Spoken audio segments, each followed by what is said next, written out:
See, Twitch is back up. And waiting for YouTube. Need like an entry screen. That's why intro screens work. It's for restreaming. And we're live on both. Perfect. Well, welcome. Let's go over some Media Tour. For a little bit of context, so that this stream can be viewed in its entirety.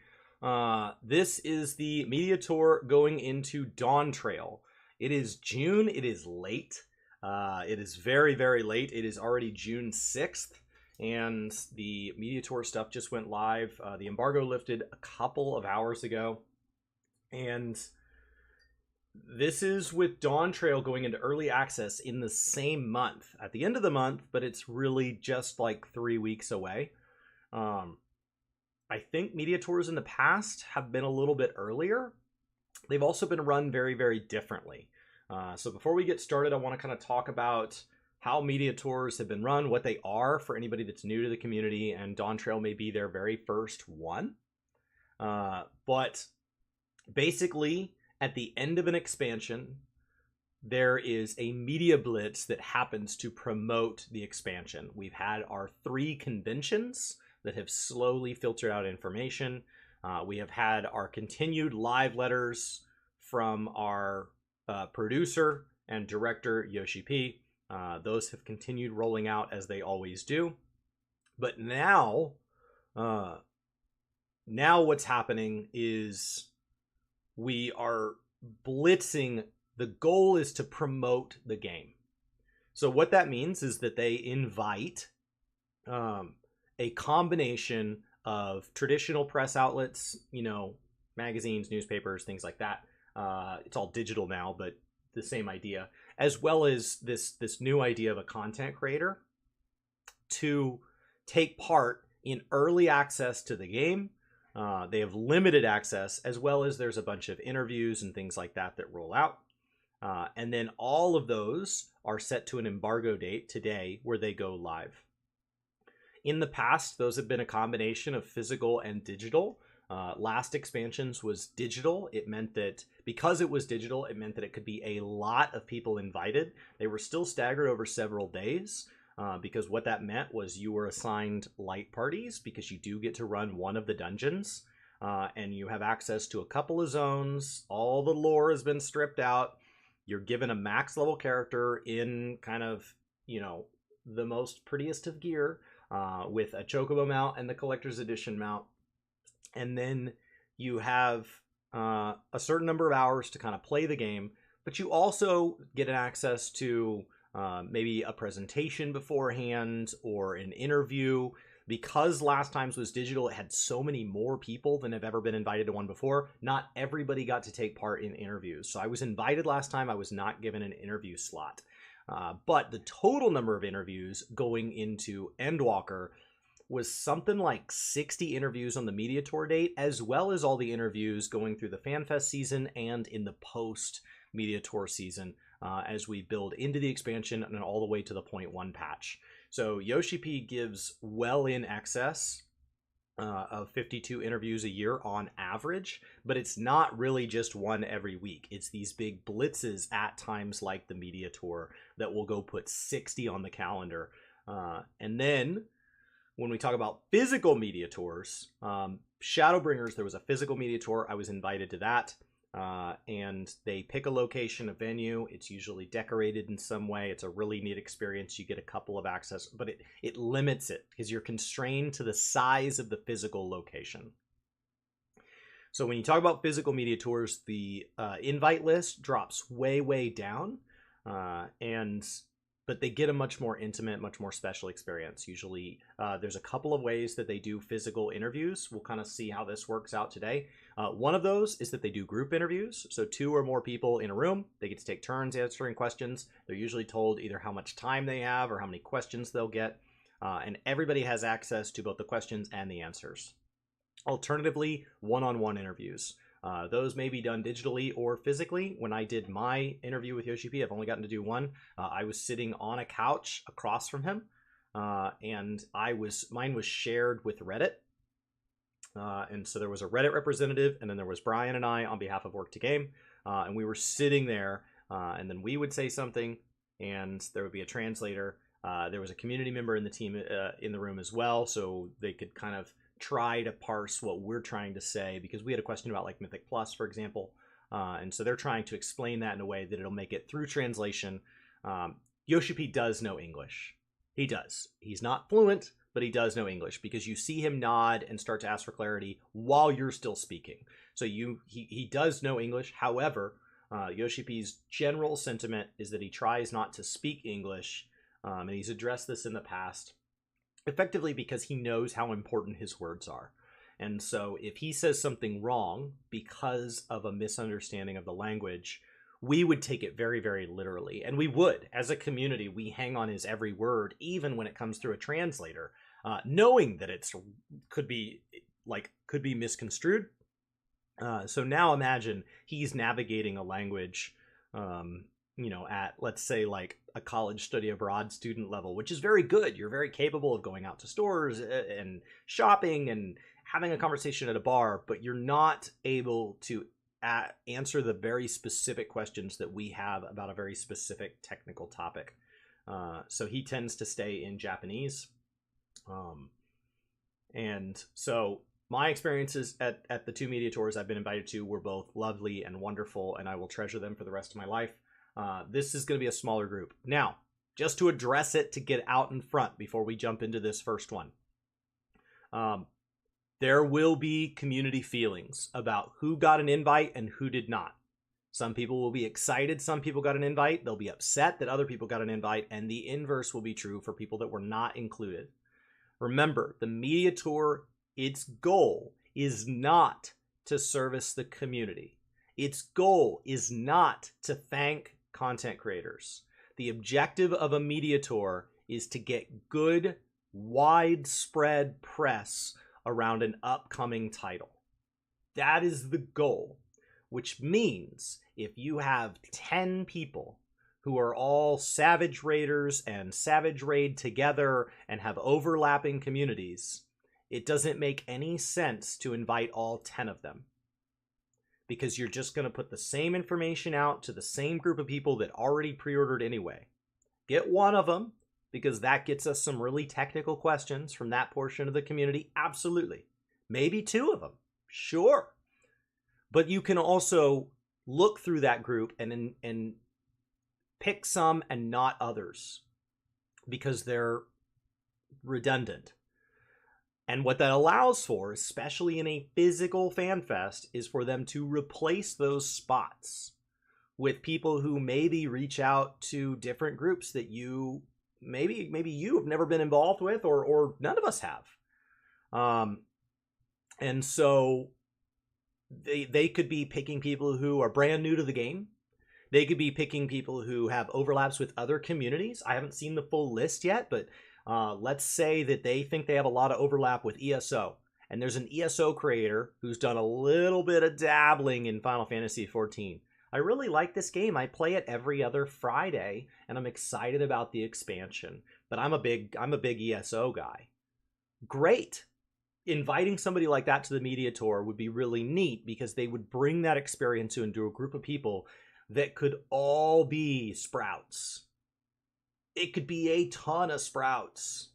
So there are going to be people that are invited for a variety of reasons, and the goal is to get a variety of coverage. That also means when we talk about questions and answers, I haven't seen how all the Q&As were done, but it also means that from a Q&A standpoint, people who are newer to the community or cover multiple games may ask questions that people who cover this game religiously know the answers to. At first, you will see me roll my eyes, you will see me frustrated, you will hear me sigh, because I realize that we have so limited access to Yoshi P in this level that it feels like a waste of time to ask those questions. However, time and time again, I've been proven wrong, because what can happen is he answers a question the same way in 2019, 2020, 2021, and all of a sudden, in 2024, he says, You know, because of some changing technology, we've actually changed our perspective on that. And here is where we're going moving forward. All new news. And so that's very, very exciting. So the new questions are great because they service people who don't have all those answers, but they're even great for the veterans of the community because every once in a while they shed some new context on how things might have changed over the last few. On the back end, there will be questions from people who ask very, very specific questions. I notice a ping issue when I am weaving abilities on the following class within encounters during the following mechanics. And those will be much more technical. And so there's going to be a variety of questions. Some of them will impact you more than others. The goal of today is to get a spreadsheet open, watch, and document all questions that we can find through all outlets, and then group those by category. I've done this at media tours in the past, and that way we can start to say, well, maybe there's a category of questions that apply to you more than a specific person. Because a specific content creator might ask across 20 different topics and only 10 of those interest you. But what we can have is, I want to know everything going on with PvP. I want to know everything going on with crafting. And so that's kind of the goal. So that's my big opening disclaimer. 10 minutes right out of the gate. Let me get a spreadsheet open.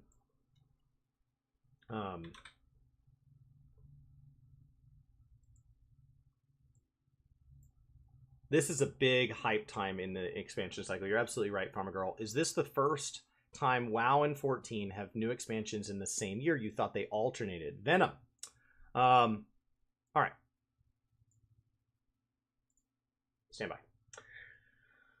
So, World of Warcraft first launched in 2004. It launched in November. November is a very common time for MMO expansions. 1.0 went live in September of 2010, 6 years later. So let's go through World of Warcraft first. So we've got 2004, 2007. So we did go a hair long there. But that's because we kicked over into January. Then we went to 2008 because we kicked it all the way back out to November. So effectively 2 years. Then 2010, 12, 14, 16, 18, 20, 22. So every 2 years. Guild Wars 2, Destiny, ESO have varied on their expansion length, but 14 and WoW have been much more predictable. As we talk about 14, our very first expansion launched in 2010. I do want to note there's a couple of things that get misconstrued with the timeline of Final Fantasy XIV. The first is that people tend to say things. We see the same thing with WoW right now with Christy Golden. Oh, the game's going to be so much better without her. Oh, the game's going to was so much better with her. And they often forget that she was both there at the time that you're speaking of very fondly, and she was there at the time that you weren't. Same with Activision. The game was so much better before Activision owned it. The game was really great when Activision bought it. The game was really crap when Activision owned it. The act of ownership is not the single best moment. But Final Fantasy XIV often gets credited as getting good after Yoshi P started. And I want to kind of note that timeline as we go through these expansions here for anybody that has not followed the general expansion. I will tell you, this is like a giant speed summary. If you want to watch like the no clip documentary, I highly encourage that. So in 2010, the game launched. Now, right out of the gate, they knew there were some flaws, and they did some patches. The early patches were called Comprehensive Version Update, because they thought, we don't need to number these. We're just going to knock them out, and then we'll be done. And they did Comprehensive Version Updates in both November and December. And then by December, it was very clear that things were not going to plan. They thought that 1.0 could just take the success of Final Fantasy XI, could look at what they've learned from other MMOs, and that they could just put out a game, and that if they cared about it and they worked hard on it, that it would just be successful. There was a lot of effort put into 1.0. It just wasn't a good game in the majority of people's eyes. There are a lot of people that enjoyed 1.0, but it was not commercially successful because it was hard to play. I was invited to play 1.0 multiple times by Brian. I was a WoW player at the time, and the idea of leaving WoW, which is hard to get into, to play a game that had a lot of the pitfalls that 1.0 had just sounded awful. So in December of 2010, this is roughly where Yoshi P came on. I don't have the exact date where he got put in charge of the game, but he actually was in charge during 1.0. This is kind of a big facepalm moment. Depending on how the question is asked, you sometimes see it in Yoshi P's face in live interviews when somebody says something about 1.0 and kind of implies that whoever was in charge during 1.0 was just so inferior because 1.0 sucked. Yoshi P admits that there were flaws with 1.0. He does not want to go back to 1.0. He has said we're not going to do a 1.0 classic. That exhausts him. But just be very careful, like when you're saying, well, whoever was in charge with 1.0 should be fired, because that was Yoshi P. So he took over. He took over within 3 months of the game launching, give or take. I don't know if he was immediately in the director or producer position there. I don't know that exact timeline, but you will notice that within 3 months of Yoshi P getting involved, we moved to numbered patches. Another thing that is very interesting is that those patches follow a numbering very, very similar to World of Warcraft. We also moved to a patch cadence that is about where they were rebuilding the game in the back end, but they wanted to service the existing fans. So they were releasing patches like every week to 2 weeks. And so you can see these patch dates, 15 days, 14 days, 22 days, 20 days. And they were both numbering those and lettering those as they just tried to rapid adjust this game. They did have a major patch, in right here at 1.2 in December. And so that was kind of their first big major patch. And they took the game offline in 2012. So the game was online for about 2 years. They took the game offline, for anybody that does not know this, in the most magnificent of ways.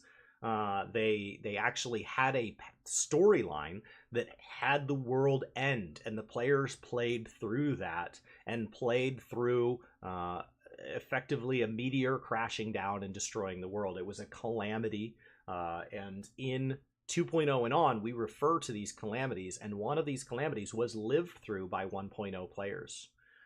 So very, very cool. We took the game offline from the end of 2012 until fall of 2013.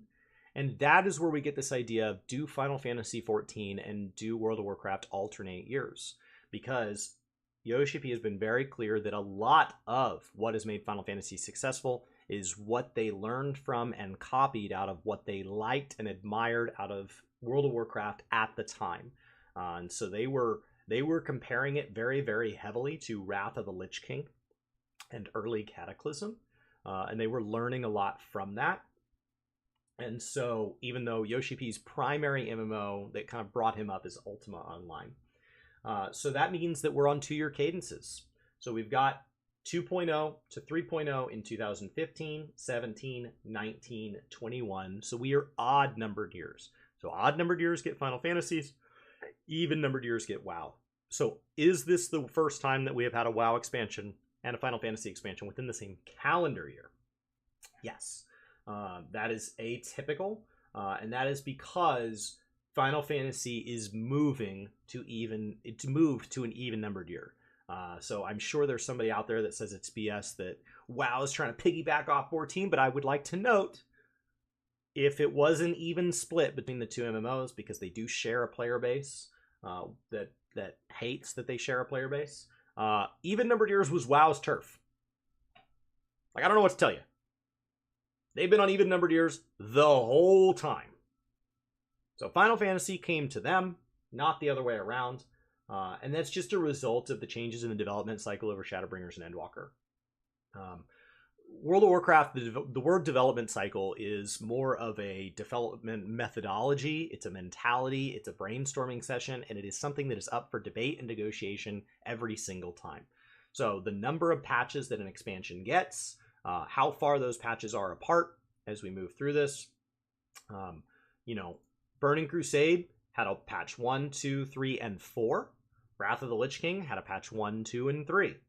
Cataclysm had a 1, 2, and 3. Okay, we've nailed it. Mists of Pandaria, 1, 2, 3, and 4. Well, that's weird. Okay, maybe it's 3 or 4.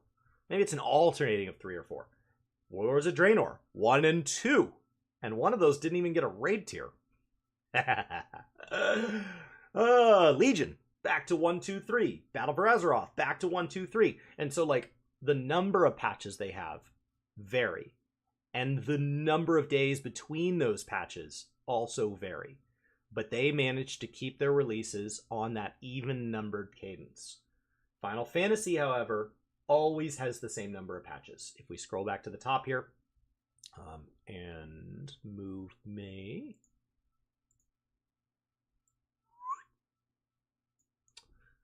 then you can see, ignore 1.0. In 2.0, we had a patch 1, 2, 3, 4, and 5. And we had a very significant patch 5.5.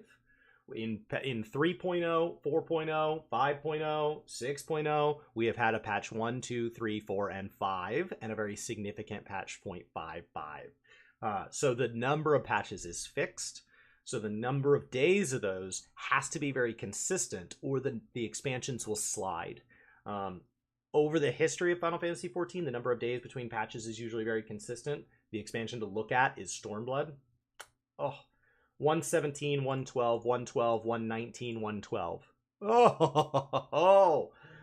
Had patch 4.4 been a week earlier, and everything after it had also been a week earlier, we would have been at a near perfect cadence there, with the 0.1 being a little bit late. Keep in mind that my 0.1 timings are off, because if an expansion gets an early access, that's the date that I count from.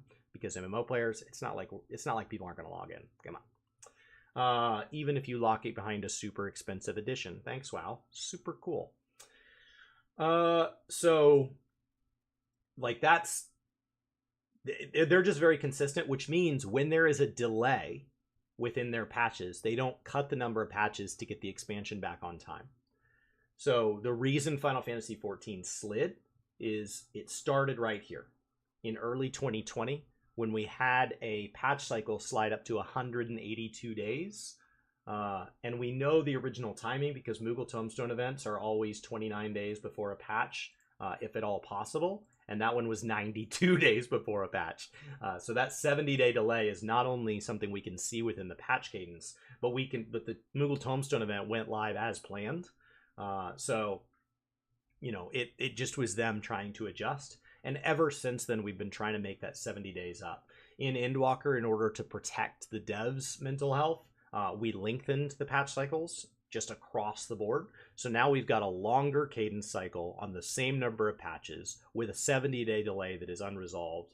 And so naturally, that eventually kicked us out. And so that's why we've slid to an even-numbered year. It would not shock me to see 14 work out to something where it's more of like a 2.5-year cycle. So as of right now, if I had to predict, I would put 8.0 in early 2027. And that's just based on guessing when these patches will fall. It may not be. They may be able to keep it in 2026 and keep us on a 2-year cadence. But I would set my expectations that early 2027 is possible, and that 14 is just not going to be an every 2-year game anymore. It's going to be a little less consistent. Not to the point where like Destiny or Guild Wars where you just don't know. Is there going to be another expansion? Are they ending the game? I don't know. Destiny will name it because they want people to have story cohesion, but you can't get through story without a content creator anyway, so I don't know. Every game has its pros and cons. These are my 2 primary games. I've enjoyed many other MMOs over the years, but these are the 2 games that are nearest and dearest to my heart. And I love both of them, and they are both flawed. Would we get a patch 0.6? I think the logical time to get a patch 0.6 would have been in Endwalker, because you could have justified it as a finale and a setup. So you could have given us a separate raid tier. So Endwalker would have been the time to do it if you were going to have one, especially if you're going to make it a one-off. If you're going to start something, if you're going to start a 0.6 in Dawn Trail and do it forever, sure. But I don't think they were going to. I think if you were going to do a 0.6, it would have been to correct the patch length schedule. And I think Endwalker would have been the logical chance to do it. And instead, Dawn Trail is just going to feel a bit late. The number of days from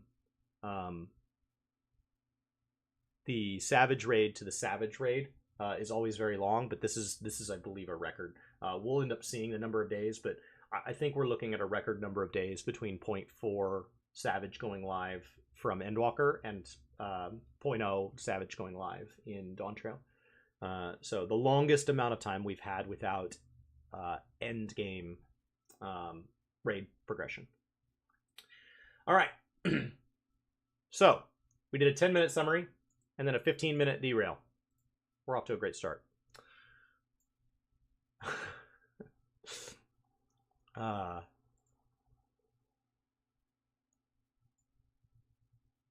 right, I've got a spreadsheet. We're going to call this Dawn Trail Media Tour.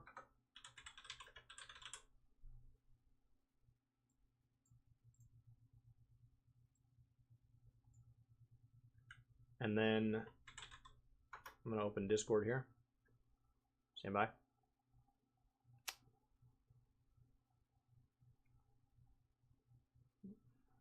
Chris has got a bit of a list going. I'm sure I could use the YouTube algorithm at first, but nice to work down a list.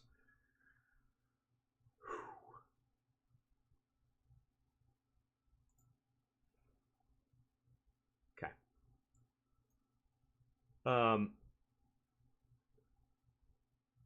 So I think we're gonna start with some written ones, just so we can be a bit more conversational out of the gate. I think that's the right call. Remember, there's going to be a combination of both written and video. So, all right. For anybody that does not know, calm down. All right. For anybody that does not know, I'm not going to know some of these outlets, so I'll speak to the ones I know of, and then we'll just leave the other ones. If you don't have anything nice to say, I don't say anything at all, because I just won't know them all. But as we talk about the Media Tour, this is a chance to kind of introduce you to new faces. There are a lot of faces involved in the Media Tour, even in yours that it is a smaller cast list. It's still a great chance to get to know more content creators. I will be reacting to today and kind of saying my thoughts on people who I don't have a lot of context. So my goal is not to insult any content creators. I've insulted people in the past by just trying to share what I thought was just a balanced take on their view. It wasn't meant to be tossed at the person themselves. It was meant to be tossed at the content. But I'll also introduce you guys to anybody I do know of. Gamerscape is an OG. This is one of the best go-to wiki sources on the internet for Final Fantasy XIV. They run a podcast. As a matter of fact, Brian was a member of that podcast prior to Work to Game. And then as Work to Game grew in size, and then he spun off into Ginger Prime, that and has grown to an incredible degree. His chair was actually taken by the incredibly talented Rook. So that's how I got to know Rook. Was she took Brian's spot on that podcast, and so that podcast has been running a very long time. If you have, it's a long podcast, so if you ever have a time that you want to just sit and listen to 14 chat for a very long time, it's a very long podcast. The Aetheryte Radio. Michelle is Zenidra is one of the members of that team over there. Our very own Chris here in the Twitch chat, mod, and has helped me so much behind the scenes, is a writer for them as well. And they were invited to the Media Tour. We don't have a media tour invite list, and people were told not to. I mean, they were under an NDA, so in theory, nobody would have shared where it was or when it was, and we would have had no idea. And so it was just, we know it was around a time that there were a lot of big influencers who within the space who had a great opportunity to travel together and be in the same place at the same time to celebrate the birthday of one of them, which I just think is so generous. But we don't technically know where it was or when it was, because that would be under NDA. So is it possible to have an official ranking system for achievement points added to either the game or the lodestone? Yes, on the timing, we did have a rough timing that was outlined by Yoshi P, but we did not know the exact dates of each of the region's media tours. And we did not know the exact cities or physical locations that they were held in. And we would have no way of figuring that out. All right. First question. We're going to have to kind of categorize these as we go here. And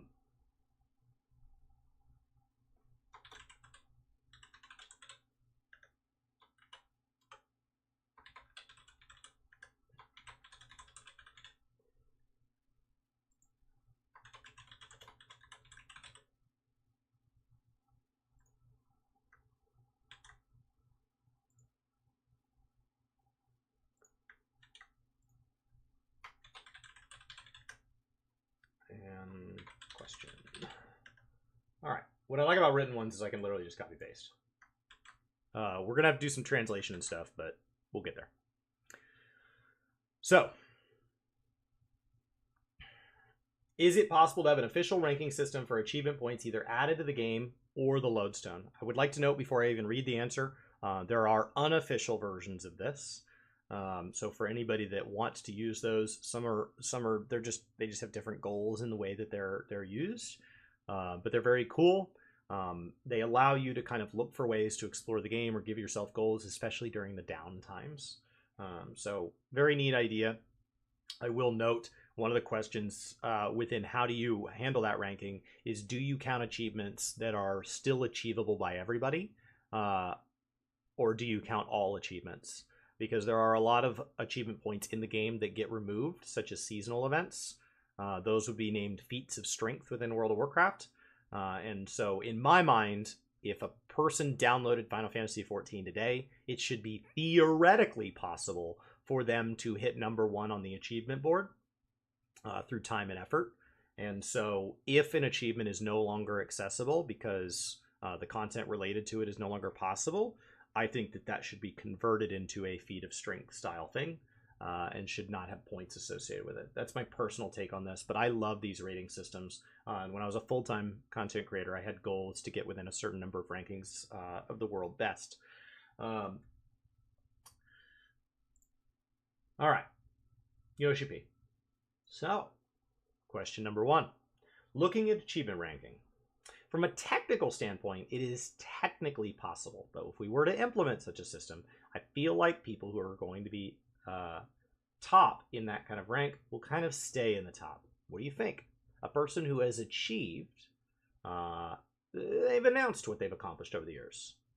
And I think it's quite a lot what they were able to cover. Yes, I remember the WoW devs being shocked when the first screenshots came out of people that had achieved everything that could be done in WoW. They'd gotten all the achievements. It was kind of thought to be a little bit of an impossible task. I think Yoshi P's point is he's always trying to foster more community and official tools, not less. He does not want tools that divide. The tools that divide self-create, and they can go divide elsewhere. But when it's officially a sanctioned tool, his general response is, let's bring people together. It would be something interesting about highlighting all the achievements tied to the current expansion, and saying, how are we doing on that?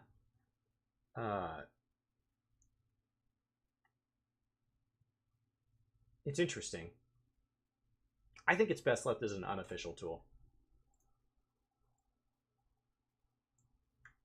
But intriguing concept.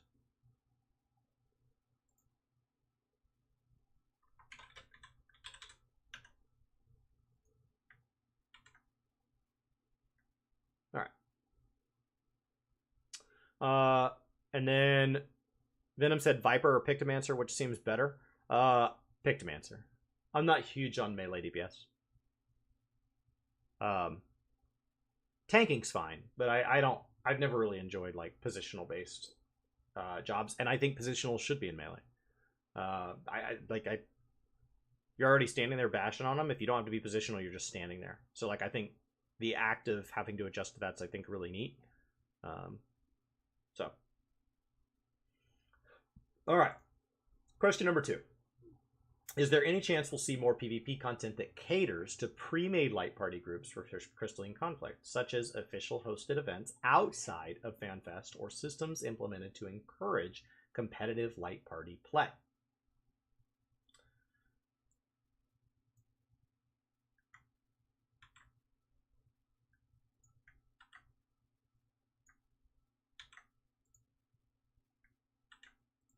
Okay.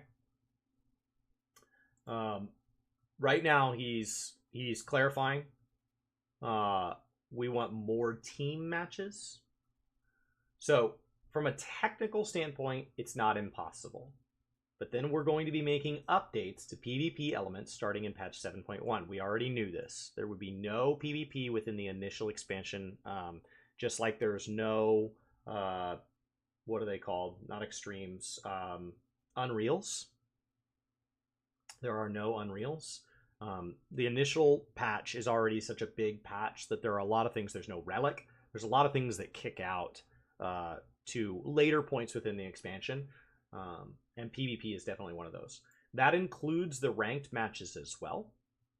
So we can bring more excitement. There are several ideas that came up from the development team as well in terms of how we look at PvP and matching and team matching and things like that. If you could stand by for just a bit more, I think we'll be revealing more information later.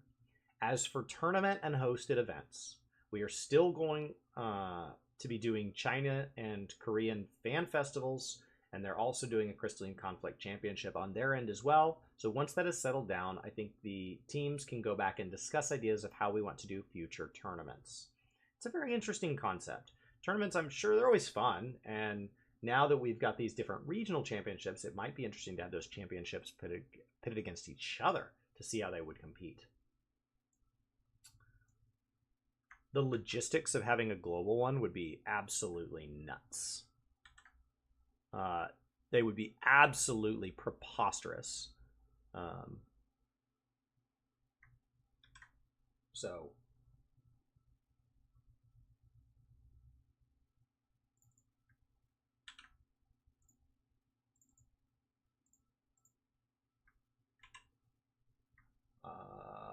it did not break this into the way I wanted it to. Stand by.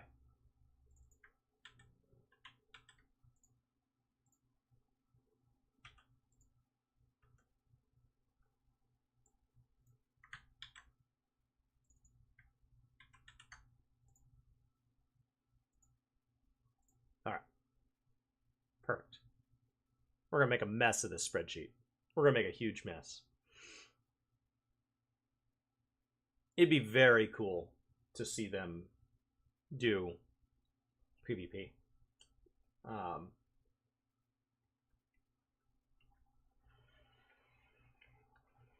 Okay. Question number 3. Are there any plans to unlock job restrictions on gear sets?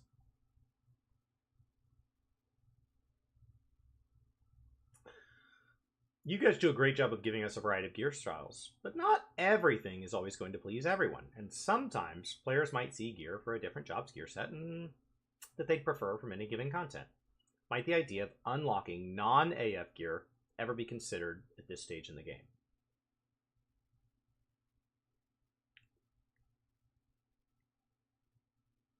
There was a Mad Season video recently A big WoW creator. No, I take that back. It was a Preach video. There was a Preach video recently on World of Warcraft where he talked about the addition of transmog and what it meant for World of Warcraft. That it effectively, like, in some ways saved World of Warcraft. It really... But that at the same time, what it meant was before that, anybody who was super involved in the game can basically look at a piece of gear and identify what raid tier it's from. And after that, the average player can't identify the current raid tier. There is something about a ninja looking like a ninja or a black mage looking like a black mage that once you remove that, that's it. And we already have the ability for people to do stupid stuff like look like a pig. Like, that's already a thing. So to start allowing a black mage to look like a white mage, which some of the non-AF gear is still very, very thematic, would remove that element of the game. And once you remove it, that's it. So you don't get to add it back. So community can ask for what the community asks for. Dev can do what they want to do. But once you pull that out, once you pull that string, that's it. Like, once that thread is pulled, even if it's set to, well, only old expansions, it doesn't matter. Because then, like, why not have weapons be cross applicable? The idea that cosmetically things just become applicable to everything, that's it. So I would just hesitate to see a change like that made, because I think in 5 or 10 years you would look back and you'd be like, I wish I had more job identity, or I wish there was something unique for me to do that really encouraged me to play a specific class, or really, you know, spoke to me as that class, and instead everybody's got it, and that's kind of disappointing. So, like, I would rather see them say, okay, there are certain classes that I don't like the way their glams look. Well, let's get more glam within the theme of that. All right. I'm always going to respond before I read the answer. Again, from a technical standpoint, it's not impossible to do. That said, looking at the jobs that are available throughout the Final Fantasy series, I would feel a bit awkward, say, if a black mage jumped into an instance dungeon with full plate armor. I think we want to maintain the image we've depicted through these different jobs that are available in the series. That said, Final Fantasy XIV has been around for 10 plus years at this point, and we understand that glamour having different gear sets in terms of appearance, cosmetic elements, is a big part of players' playstyle, and we totally understand that. So there have been, in passing conversations, that would be brought up amongst even the teammates, saying, should we consider opening it up, or when should we do that? Of course, it's still not anything set in stone, but we do want to look to having more freedom for our players. All right, sure. That was like a nice non-answer of no, but also maybe.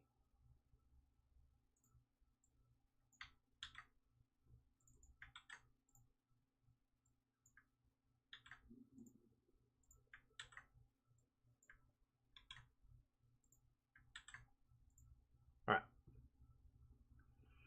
What job has my favorite looking gear set? I think tanks always look fantastic.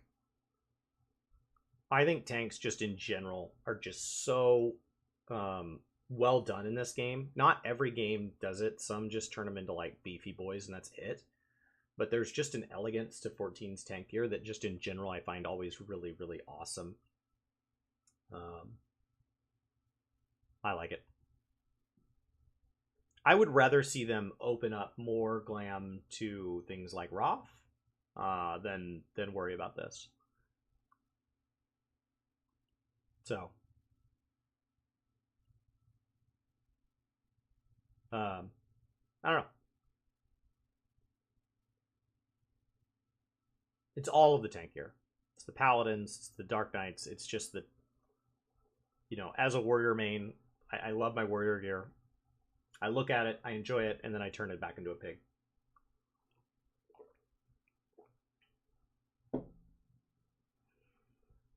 Okay. Next question. What does it mean to focus on MMO-style content this expansion? Is that more experimental? A return to things like Bozja? Alright, so this is in reference to some of the statements made by Yoshi P. Where they've talked about kind of this return to this. Now, there's been a couple of different statements. Some of them have been that they think they've made the game too easy. They have definitely wanted to, you know, like, this is a really open question. It's not super clear what direction he'll receive this, because the other thing to keep in mind is we're going to get from an English outlet the original English question, but we don't know how that made it into Japanese. And then he's going to answer it in Japanese. We're not going to have all of the context that that language lends itself to. They've talked about in some of the translation things in the past at panels how much more almost artistic and flowing things that like that makes Japanese sometimes longer. Joe Cat got invited to the media tour but missed the email. That's a bummer.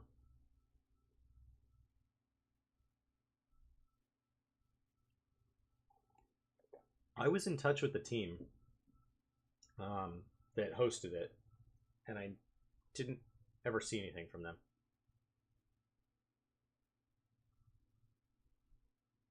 All right.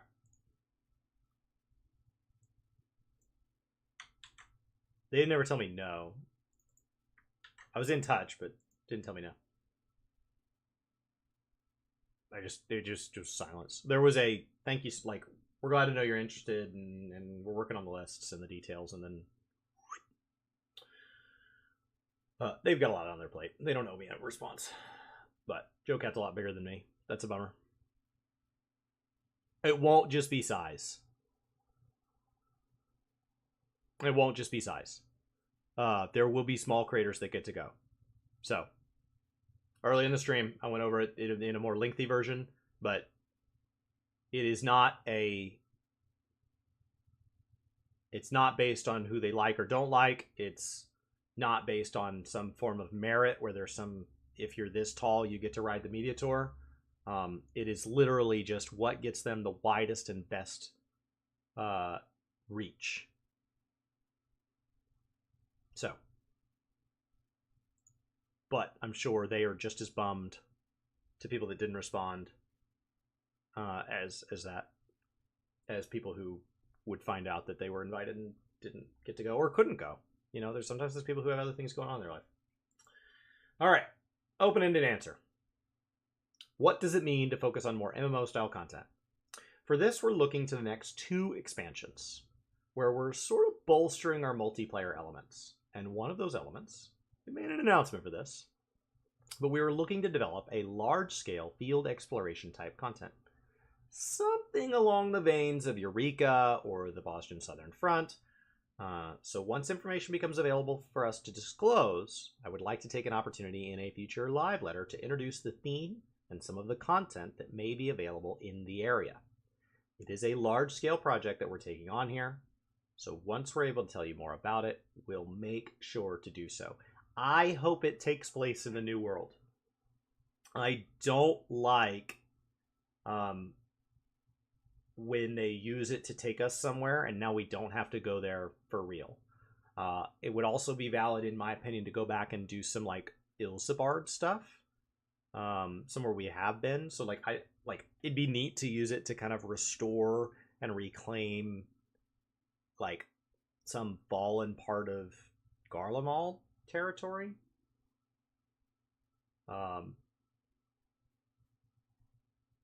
I'd love it to explore somewhere we haven't been. There's Synodic Scribe had a video out talking about the how like Gridania has not gotten nearly as much play as Lenosha and the Shroud just doesn't get as much play as Lenosha and Thanalan. And it would be nice to kind of see some investment there, and with like the 12s wood and the elements, the like elemental god things or whatever. I'm not your lore guy. I'm trying, working on it. But yeah, I would rather see it dive deep in somewhere we've already been, than go to somewhere or be tied to the current expansion. Then be somewhere that's like please don't let it be Mercidia, and then they're like, well, now we don't have to have an expansion in Mercidia.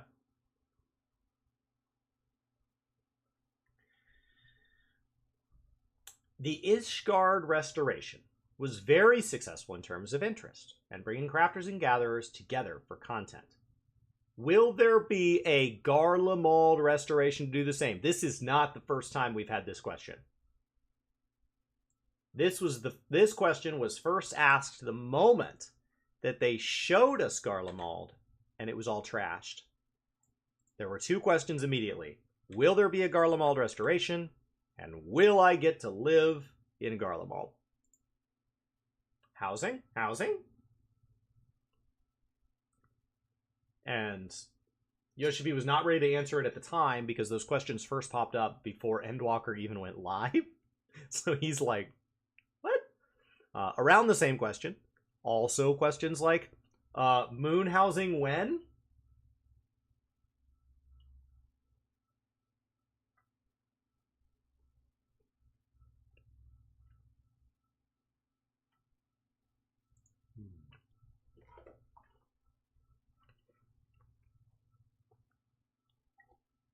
We're in for a long day. I'm going to have to snack as we go.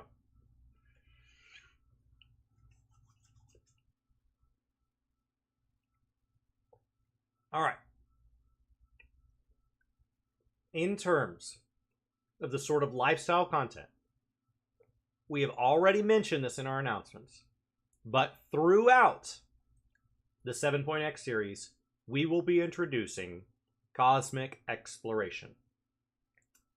Now, right out of the gate, he's saying this like, I already told you about cosmic exploration. I already mentioned it. We know nothing about cosmic exploration. We know that it is called cosmic exploration, that it is lifestyle content with an element of crafting and gathering, where there will be some sort of exploration cosmically. That's almost all of the information.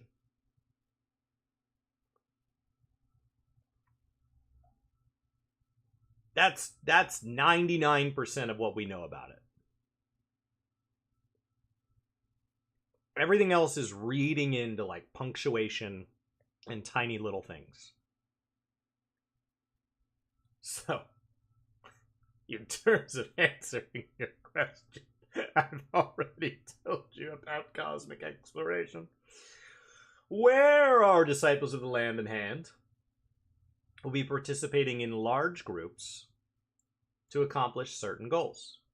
And we're going out there into space. We're going to be developing out in the fields. With this, you may recall Ishgardian restoration led to a change in the scenery. You're restoring the area, and it led to opening a new housing area. We don't want something that's exactly the same, of course, but I think we do want to have content where all of our players can participate. And then you'll visually see the changes that you'll be making through the content that you'll take on. And then we also are simultaneously thinking of players that are not able to participate in real time and have content available for them to kind of simulate a similar kind of experience if anybody happens to miss out on that.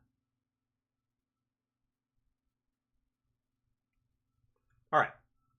So Ishgardian Restoration did not come out of nothing. Ishgardian Restoration, prior to that, so Ishgardian Restoration was in Shadowbringers. Correct me if I'm wrong on any of this, guys. And we got to rebuild the city of Ishgard, which now has a housing district in it. We built it slowly, and then whatever job contributed the most is what the statue is. So different realms have different statues.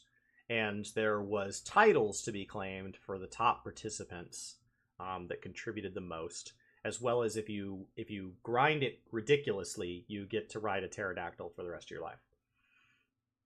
Prior to that, in Stormblood, we had the Doman Enclave, and we got to restore the damage there, and that was through a almost tribal quest type thing where you turn in stuff, and it causes this little storyline to play out, and there's children that like draw drawings for you, and it's super adorable, and you should do it.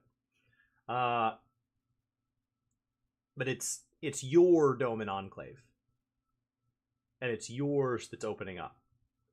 So any of you that played through the game on a second character, it's weird that it's not like the same. You're like, oh, it's not done. Yeah, because it's instanced. Kinda. So you could have it play out. I think the Pixie dailies are the same way, where you could have it play out where it's like something like that, but then it tends to be more instanced, because then it's protected for you, which means that a new player to the game still gets to go do their Pixie dailies for the very first time. But you also, like, there's something cool about being of its time. In World of Warcraft, there was a raid early on in the game called Encourage, AQ. And Encourage, in order to open the gates, was a server-wide progression where you needed supplies. And so you would need a certain number of bandages and things like that. So imagine if everybody was assigned to their grand company, and then each grand company had to donate a certain number of logs and a certain number of axes and all of this thing. So it encouraged like crafters and gatherers to get really involved. And in trade, you got like reputation and stuff back. So there was all this, it was just a really neat thing. Part of what made it neat is that we didn't know it was coming. So there was this scramble for all these materials. So when we went through it so when Classic came back around, those materials were being hoarded from day one. People just had dozens and dozens of characters, and they were keeping in the wings all those things. And so there was this question of like, if they do an AQ event in Classic, should they change up the materials? Right? And that's a like historical preservation question. There's two methodologies within, two base methodologies within historic preservation. There's intent, and then there's the actual thing.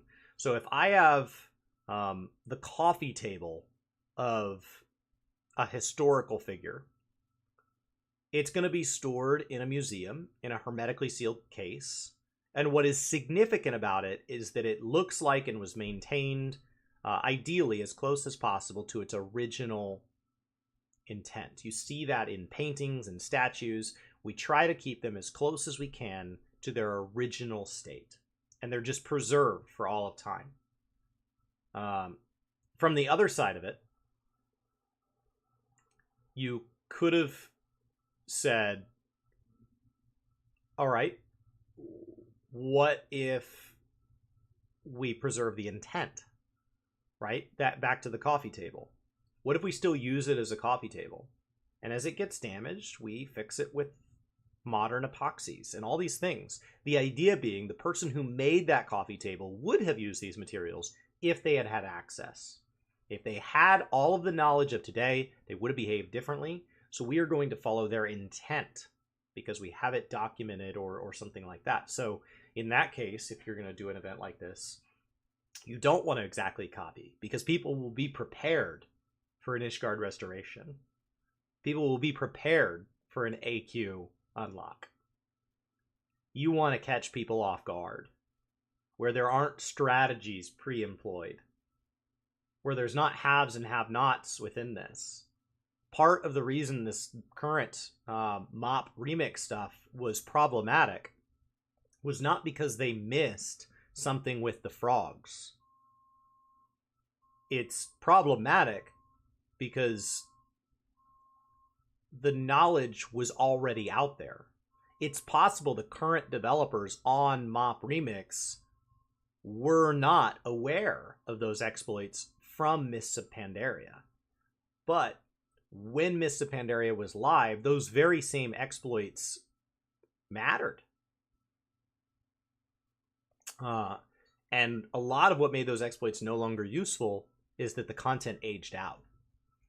So when you brought it back through a remix event, the same exploits showed right back up. But as Fido's saying, the original AQ unlock took weeks, and not every server got it at the same time. On WoW Classic, it was a couple of hours.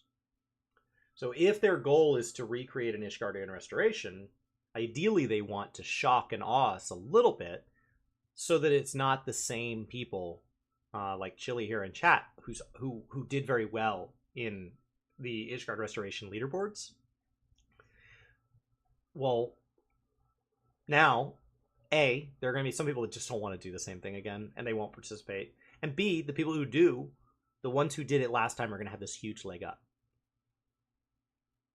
So it's interesting to see that they want to kind of recreate that. We don't know anything about it yet. But more importantly, it's interesting that they want to both mimic Ishgard Restoration, but also think about how it ages. Because the Ishgard Restoration now, all you can do is take part in the little fair. And it's just one fair. So there's an achievement for doing it like 3 times or 4 times or something like that. And it's the same every time. Like, it's identical. And that kind of blows. You know? So, I don't know.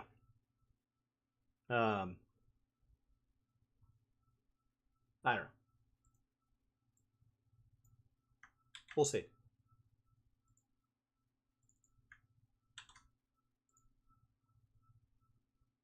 Okay.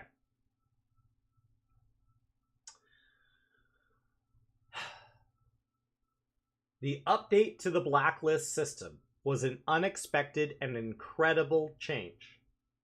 But I also wanted to ask if you had any intentions on updating other social aspects of the game, mainly the friend system, in the future. Blacklist, friendless expansions, link shells, all of this is incredibly antiquated and very hard for them to update. They've gotten better at it. Even with the new blacklist changes, there's going to be some things where, like, I think that if you, like, play across multiple platforms, you're only going to block somebody on one platform still. This is where you start to get this, like, Guild Wars 3 mentality, this idea of, like, we could just do it again and we could just do it better. So it's really hard for them to address this. It doesn't mean they don't want to. It's just difficult. Because it's kind of underpinned the game. It's that very, like, technical debt mentality. First and foremost, thank you so much for the comment on the updates to the blacklist system. With these updates we're making to the blacklist function, we understand that with a community that has grown to the size that it has, there may be some issues that players face with other players. So at first, we're trying to address the parts where players can protect themselves or have the means to protect themselves. We have this updated, so we'll now be looking at going into making necessary adjustments for a friend list as well. There's a typo there, Chris.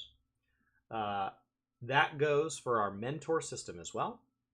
We do need to revisit that system and make sure that we're addressing any issues we're seeing here. So you can expect a significant update on that system soon as well. The mentor system's interesting. Because of that crown, there are people that are mentors just to be mentors.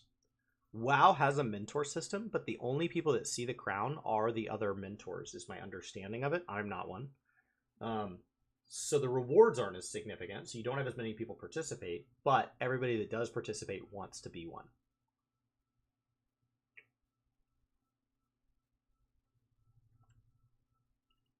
So I don't know.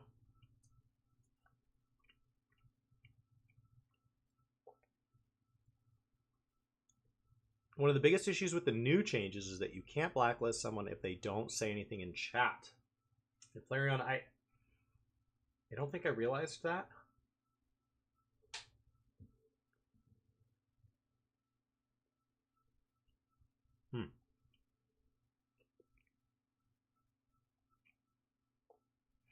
And then players complain about time gates. Players also want to consume 2 years worth of content as quickly as possible and then complain that they have nothing to do. So there was this was definitely a Mad Season video I watched this week. And he was talking about how we've lost, games can't just be fun to be fun anymore. And he was talking about it in the context that like WoW through weeklies and dailies has denied us the ability to have fun just to be fun. I'm not saying games and gamers have not changed. But one of the things that I think has changed is that we're continually getting to the world's first time to have gamers of that age. Because when gaming first popularized, 70s, 80s, 90s, this big boom in gaming, you didn't have a lot of gamers over the age of 30 joining that wave. They already had ways of entertaining themselves. They already had things in their lives. But the young people considered those along with everything else. Not everybody became a gamer. And so gaming had this big wave of people that is now aged. And so now you have 50, 60, 70-year-old gamers because they started gaming 30 years ago. And they have 30 years of knowledge. And through things like social media, we have the ability to collect and share information faster and broader than ever before. So guides and things like that, and leaderboards, and how good something can be done. You may have thought you were the best Street Fighter player of all your friends. But now, with the internet, you may realize you're not a very good Street Fighter player. And you might think in your head, well, I was better when I was younger. No, you aren't. You are just becoming exposed to just how good the top 1% is. And so naturally, as we want to get better, you have to follow the same path as the people who have already found the best path. And so metas and guides and optimal things have encouraged us to all seek what would have originally been an outlier as a normal. And so I disagree with this premise that we can't enjoy games the way we used to, even though the trend is to consume games as fast and as correctly as possible. And I disagree with it, not because I know how to do it. I suffer from the same problem. I disagree with the premise because my friends and my siblings are getting to an age where I'm starting to get to spend time around young people gaming. Nieces, nephews, friends, kids. And this idea that Mad Season said, like, well, there used to be like an alley and you would just go down the alley to see what was down there. Or I wish I could just sit at this table with my friend and have a conversation in the game and not worry about my gear score. Nothing is stopping you from doing that. Nothing is making you consume all of 0.0 within 5 months. Nothing is making us turn into this locust. We can ignore the locust swarm. I'm not super good at it. I'm trying to get better at it. But I can tell you what has really opened my eyes to it is sitting and playing Pokemon with my nephew when he was 8. And then another Pokemon game when he was 9. And then another Pokemon game when he was 10. And sitting and playing Breath of the Wild with him. And listening to my friends' kids tell me about Minecraft and tell me about, the different games they're playing. And as they start to get exposed to games like this, they are the ones that are going to join your dungeon party. And when we all go up and go right, because that's the optimal path, and they go left and there's nothing down there, and you're like, whoa, where's this guy going? That's the same person that's going, I wish we could just have fun to have fun. That's what that guy's doing. The guy that's going the wrong way in the dungeon, they're having fun to have fun. So it's happening.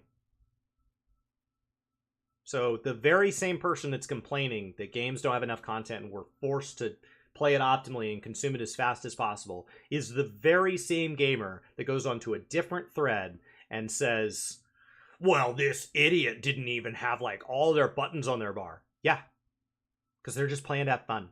And they're just dragging things onto there and they're just pushing the buttons that seem the coolest. And I can tell you right now, a team of all Ponitas is the optimal Pokemon team, as was explained to me by an 8-year-old. It's optimal. And rather than immediately judge him, which I would have done to an adult, I said to the 8-year-old, explain. And he said, well, Ponyta is, first of all, the best Pokemon. I will accept your first point. How does this help you with an optimal Pokemon team? Well, if one Ponyta is the best, all Ponytas is clearly the best solution. Okay. Go on. How does Ponyta fight the different Pokemon types? Oh. Ponyta is the best at fighting all of the Pokemon types. If it's grass, it burns them. If it's lightning, it outruns them. If it's water, they evaporate. If it's ice, it melts them. If it's rock, it melts them. Fire is the best. And a fast fire pony. Come on. He understood basic science. He had strong preferences, and he was playing to have fun. So what did we do? We sat down and we caught a bunch of Ponytas. And I had a blast. It was awesome. It was awesome. Like an idiot, before even downloading the game to my Switch, I would have gotten a spreadsheet out to understand all the types, which Pokemon were in the game. I would have optimized for the greatest resistances, even if I wasn't going to look up a guide. And I would have worked out who I wanted. That way I don't accidentally put experience into somebody that I know I'm going to bench later unless I absolutely have to.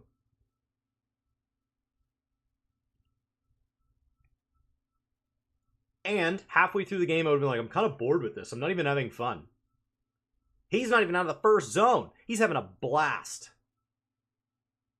He wanted to play the first set by himself. I was on like the second, basically, dungeon. And he's like, how are you that far? And I'm like, I'm doing it wrong. He's having way more fun. But it's time that ruins this, not gaming. It's time. Because check in with the same nephew a year and a half later. Hey, how those Ponytas going? Uncle Chris. You can't have all Ponytas. You can't... I know you're like old and stuff, and so you don't know this, but like, it can't be all Ponytas. Go on. So water like puts out fire. Oh. Well, how do we deal with water? Lightning? So you want like one really good lightning Pokemon? Or like at least one big lightning ability? And then the rest can be Ponytas.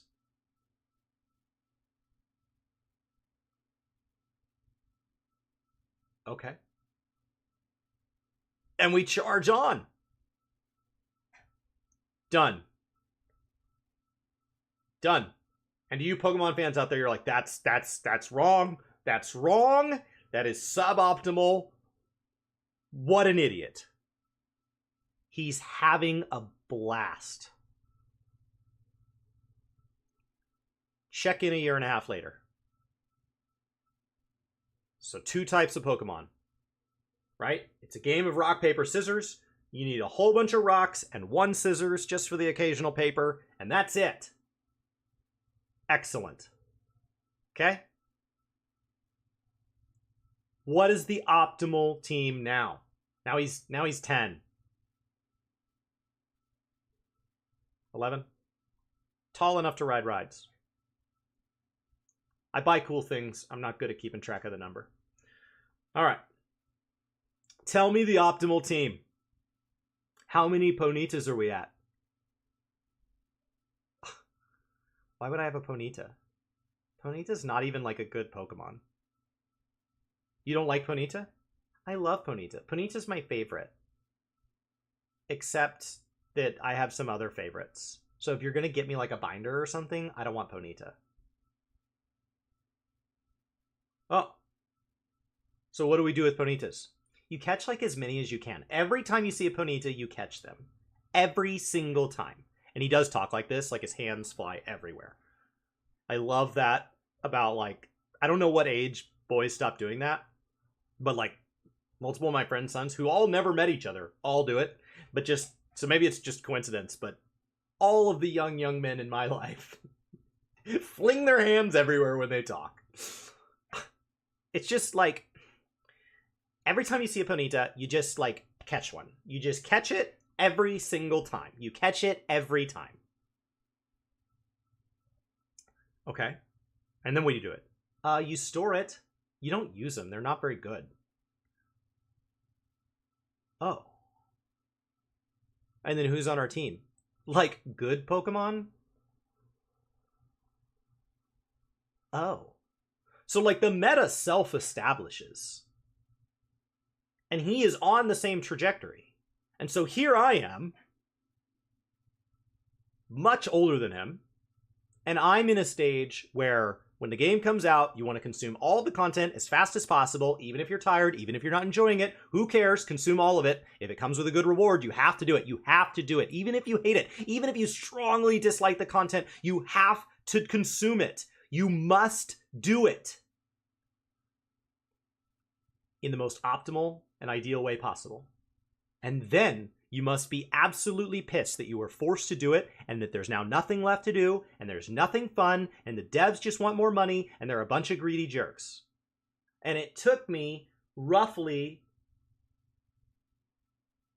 from when I started realizing this to now was 20 to 25 years. And it was just a slow progression. Some people ramp up it, some people can do it in 5. They're just speed running the ramp up to hating games. And I'm watching, and there's this assumption that I'm hearing that it's 2024 that's doing this to us. It's the modern game dev. It's the modern game publisher. It's the modern attention economy. It's the modern version of capitalism. It's regulation. It's credit card companies. It's gacha games. It's phones. Like there's a villain that's causing it, that there's a real thing. Right? That we're all at the same train destination together because it's just fact. But it's not. It's a train line. And everybody gets on the line at whatever age they start playing games. And they decide how fast to run down that line. And I know that because I'm already at the destination of being frustrated with games. And I am watching 7, 8, 9, 10-year-old, boys and girls play their very first video game, and everything's just amazing. Everything's just amazing. Did you see that frog? It jumped. I'm gonna go hang out with that frog. But the quest said we have to go to the castle. Yeah. But did you see that frog? Okay. So I don't know how to I don't know the solution. I don't know how to go backwards on the train line. It appears to be one directional.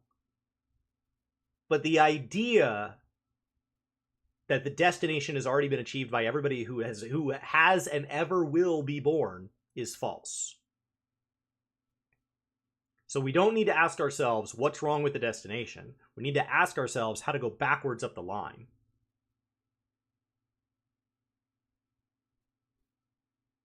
So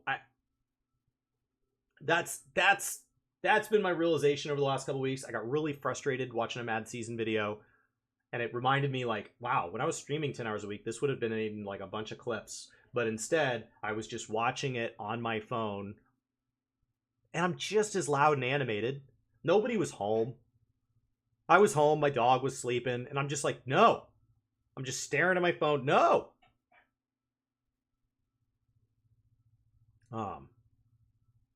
So I disagree with this premise that gaming is ruined. I think that my gaming has been tainted, but that's a personal thing. And I need to learn to tackle that within me. Because I can tell you, I could learn from my niece and nephew. I could learn from, gosh, my friends' kids were playing, Frog Fractions? Frog Fractions 2?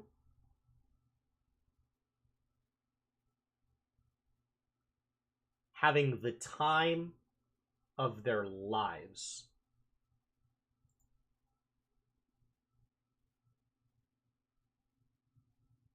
Like, I went through a lot of years wanting to go to movie theaters that had less and less and less children, to the point where when like one of my local movie theaters had like a 21 and up showing of a children's movie, I was like, oh, thank God. Oh, I love it. I love it.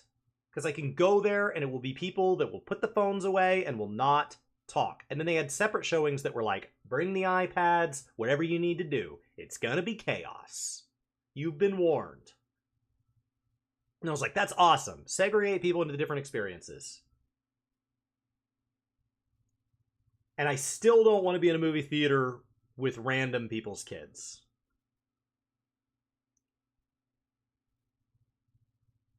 But if my friend's son invited me to see the next Mario movie after the way he explained the previous Mario movie to me, he's 8, I would take a day off work. Like, whatever we need to do, buddy. Like, absolutely. Because if that movie's an absolute trash show, I want to walk out of that movie theater and say, buddy, we're going to go get some cinnamon rolls, and you're going to tell me about that movie. And he's going to say, that was the greatest movie ever made.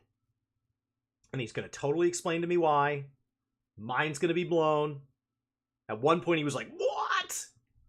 His dad's been recently showing him kung fu movies for the first time, because he's getting to the age where he can start seeing those. And he showed him Ip Man, I think is the one he did. But he's like, at one point, like, there's a guy that's like fighting 30 dudes. And he does this spinning kick and he kicks like 20 dudes in one go. And he stands up and he's like spinning around. He goes, Dada,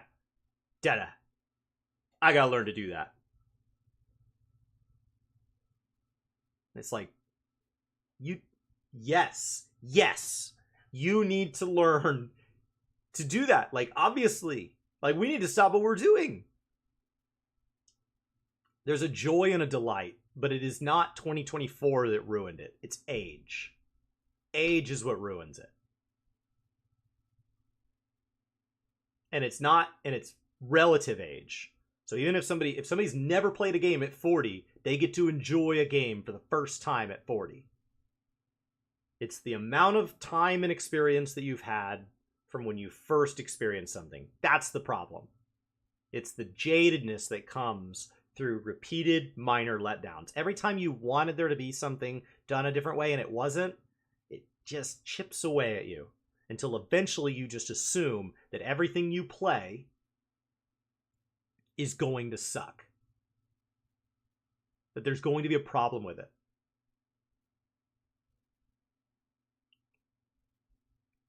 So, I agree with you, Venom.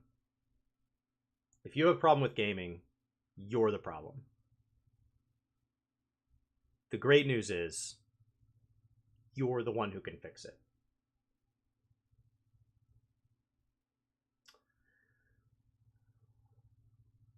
All right.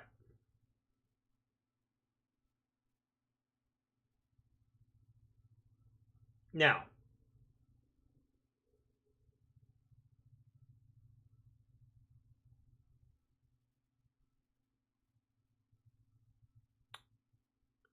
Okay, so I had this kind of summed up to me beforehand, but it sounds like there were group interviews.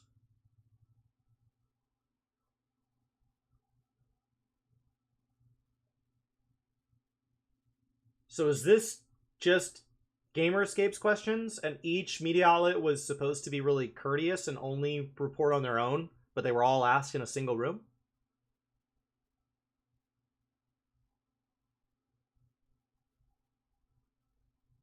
I think that's it. So I want to ask you a question. So this morning when we made our presentation, we asked to make sure that you check out the title screen of Dawn Trail if it's too bright or not. So I would like to gauge the feedback here. A third felt it was too bright, like unbearably bright.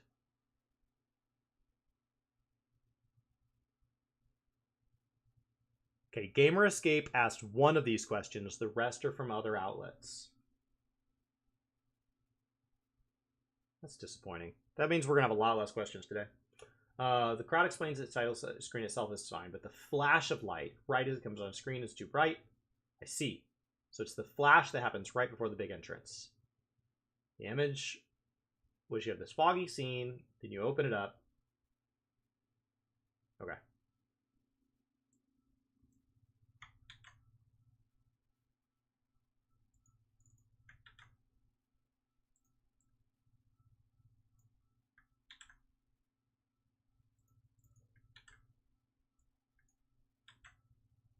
Cool. So, with that, let's go to the next one and see if there's anything different. There might not be. When we might not even need to do video reactions, if that's the case. My God, that's a lot of ads. There's some websites that I just open up and it's like, ah, I'm being attacked. All right. Final Fantasy XIV Dawn Trail Media Tour. Questions and answers with Naoki Yoshida.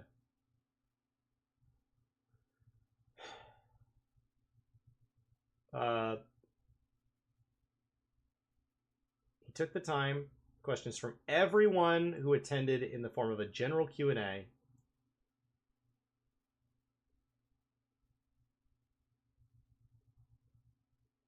Which covered some additional questions that are very relevant to the current game development and the team's goals moving forward. So this particular piece will start with those answers and move to specific questions that I had about the expansion after a little hands-on time with the job.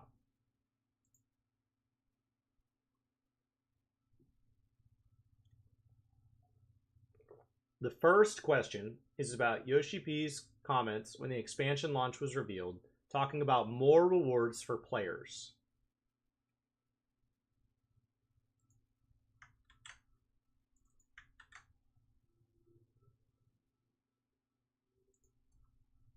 This is going to be much easier to combine than previously.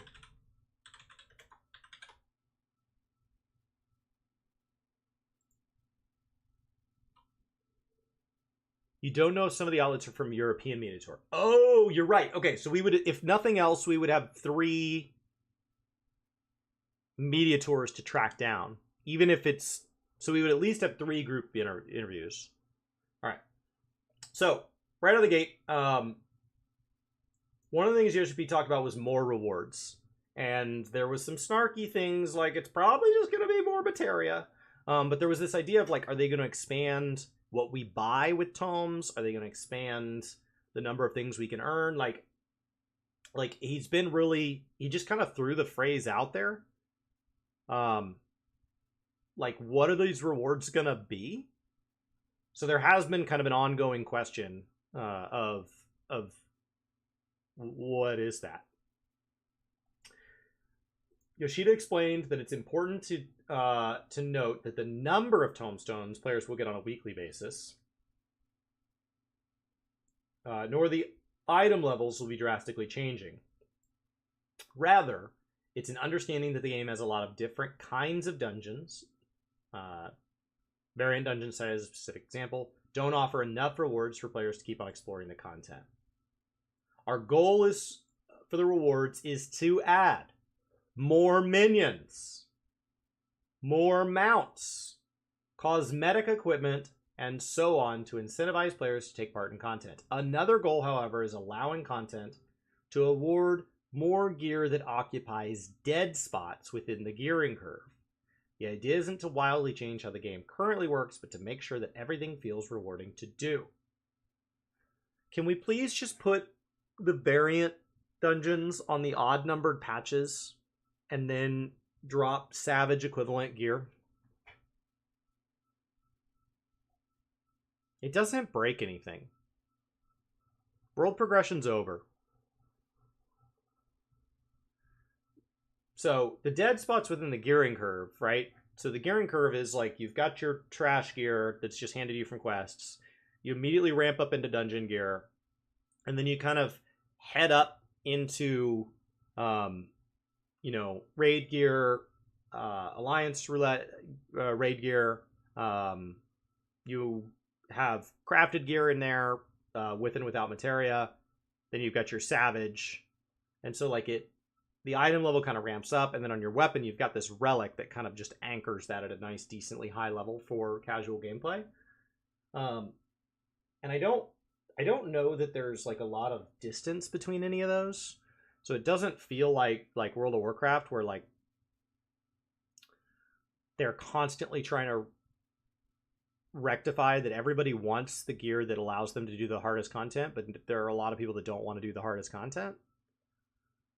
So then they have to add all these other sources of gear, and that's how you end up with like LFR and these weekly raid boss open world encounters and all this other crap. And I don't do a lot of that, so like I don't have a meter or anything. I don't have a damage meter installed and like running and any of that stuff. So like I don't know.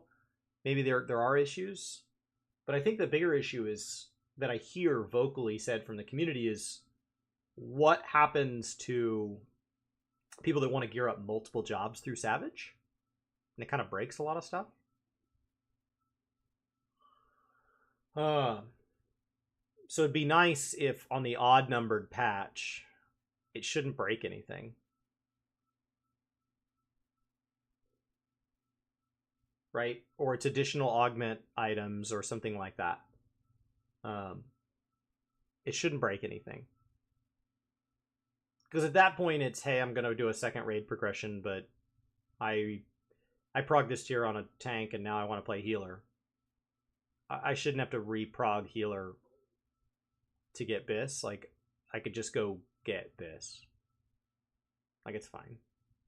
It's fine. One goal for rewards is to add more minions, cosmetic mounts, cosmetic equipment, and so on to help incentivize players to take part in that content. Second, Yoshida is asked about adding a central... Oh, that's just a different question. Oh my gosh.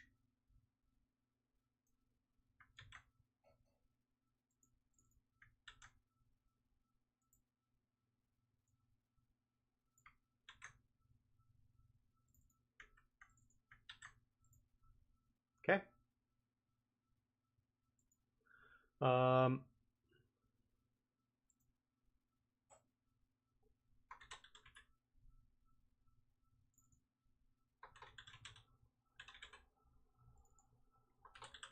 I'm going to categorize these real quick.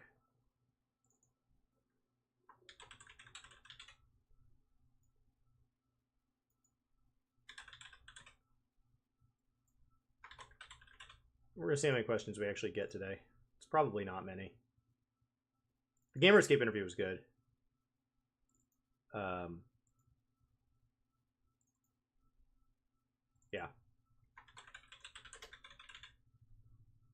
Just putting some summaries here.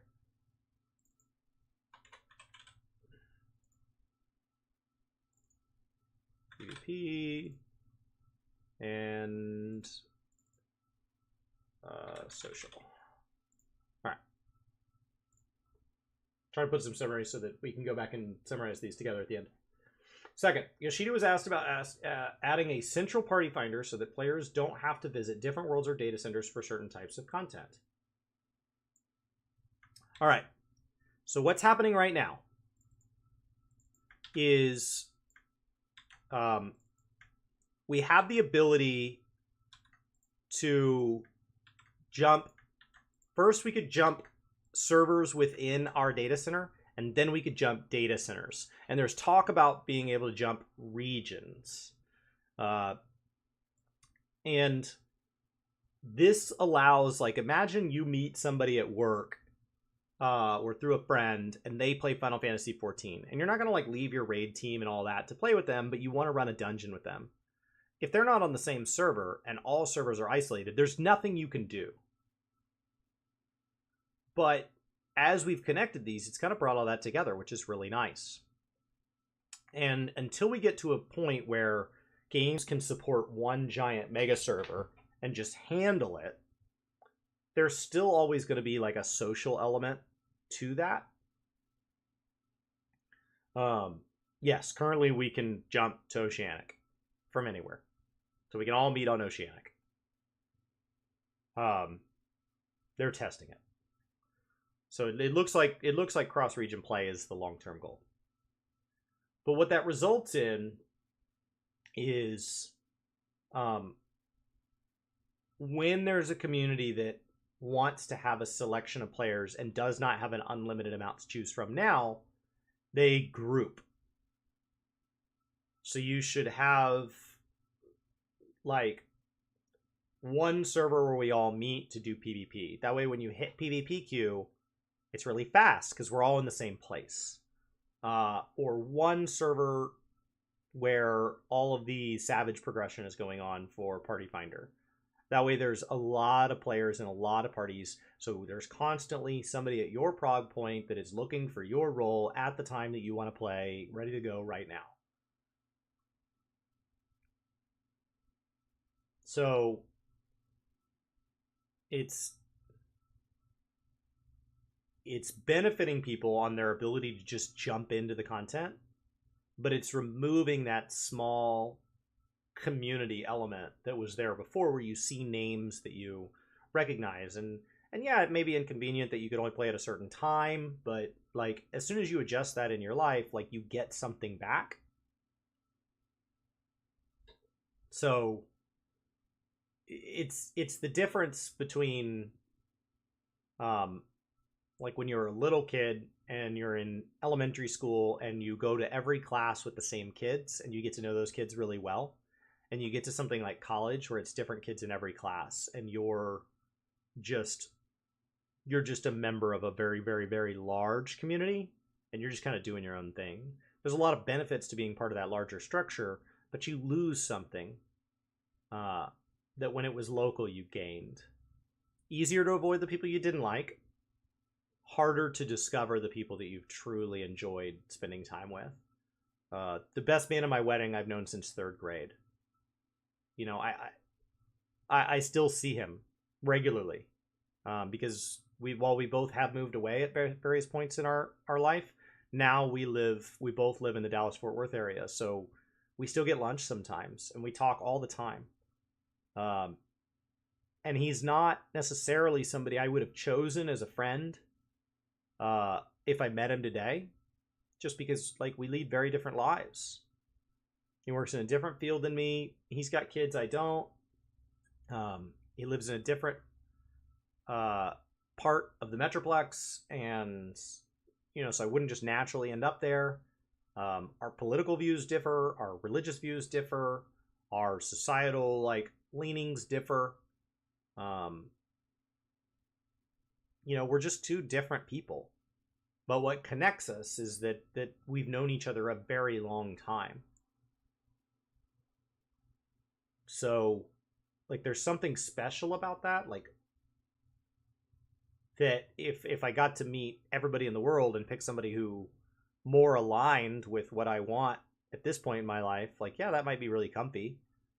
And I'm looking for that. Like, I'm looking for like a running group or a biking group that I can go join that's looking for the same things from running and biking as me.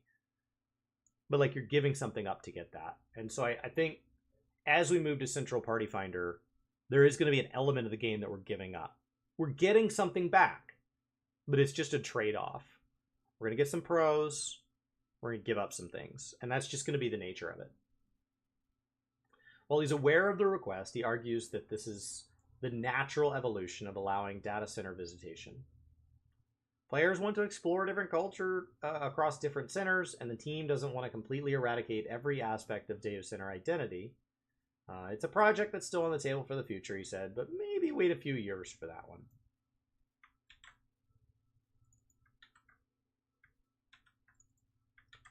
I get that. That's hard. You think ping will be an issue? I mean, we're already doing it. There's already people on NA that you're playing with that don't live on NA.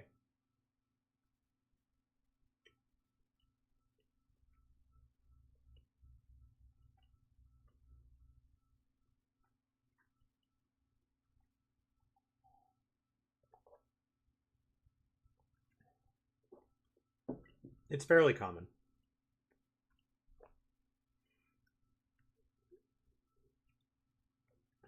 All right. It works within MMOs because you've already got ping accounted for in global cooldown.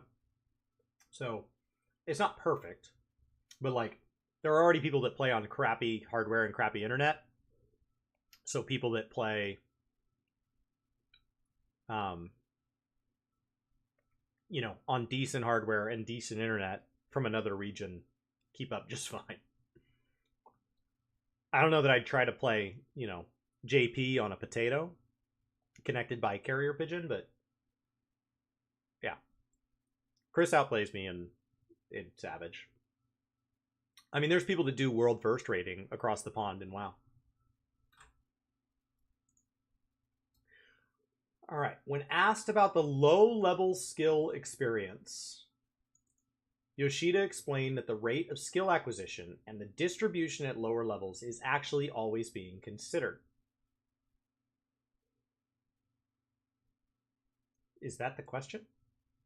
I know they're trying to make it where I can just like read it like a story.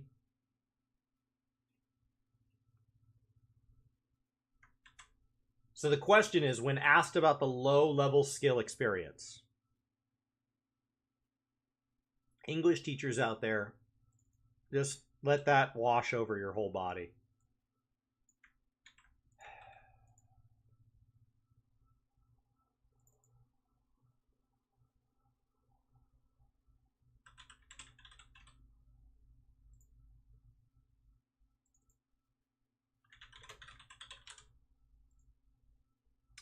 Yoshida explains that the rate of skill acquisition and the distribution at lower levels is actually always being considered. It's a tricky matter, because if there's no skills at lower levels, it takes forever for a job to feel complete. And if there are no skills at higher levels, why bother to level? He also noted, I gotta stop.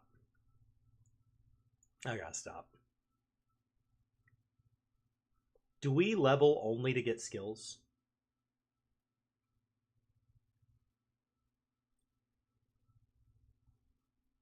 By putting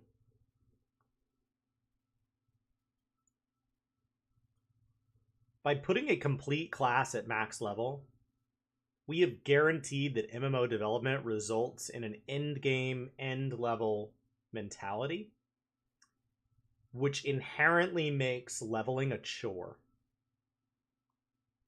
Because it is a barrier to the real thing.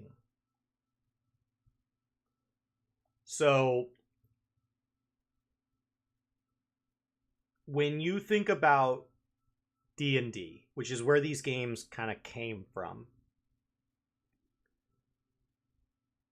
I have never played in a campaign where there were events happening after max level for more than one session. Most campaigns, we don't get to the max level. The act of doing it, the journey, is the game. And yes, it feels good to level, but each level is significant, not the destination. They are milestones. They are mountain peaks across a mountain range. And I really don't care what's on the other end. I left my house and I want to climb some mountains. And I'll stop climbing mountains when I get tired. It doesn't matter how many I climb. It doesn't matter if I ever make it to the other side. Because we can always stop playing the game, pick up another game, and climb a fresh set of mountains. So, at an intrinsic level, if you think that having a higher level job has to have more skills, and that if a higher level job does not have more skills, that the act of leveling is faulty, that there can be no joy in levels without skills, then you've kind of given up on the joy of leveling itself. When World of Warcraft was being developed, one of the things that they did that differentiated them from other games at the time, including D&D, is you didn't start getting talent points at level 1. And you didn't get talent points at level 2. And you didn't get talent points at level 3. You had to make it to level 10. And you get skills at these set rates, but it's not necessarily every single level that is like a definable major move forward. It's just the journey. So the fact that we use levels to basically track as a percentage of total skills unlocked, and that the goal should be get to 100%. If there's 70 levels, why aren't you level 70? I think that's going to become more and more problematic as these games get more and more levels, because now the question is, how fast can I get somebody to 100%? Not, look at how many mountains this game has. He also noted that you can't just squish the game back down to having 50 levels again, since it would make the whole thing feel pointless. So the team is always considering how to balance this with each new expansion, as well as moving forward. But it's possible the balance isn't quite right, and players are encouraged to leave feedback about specific pain points.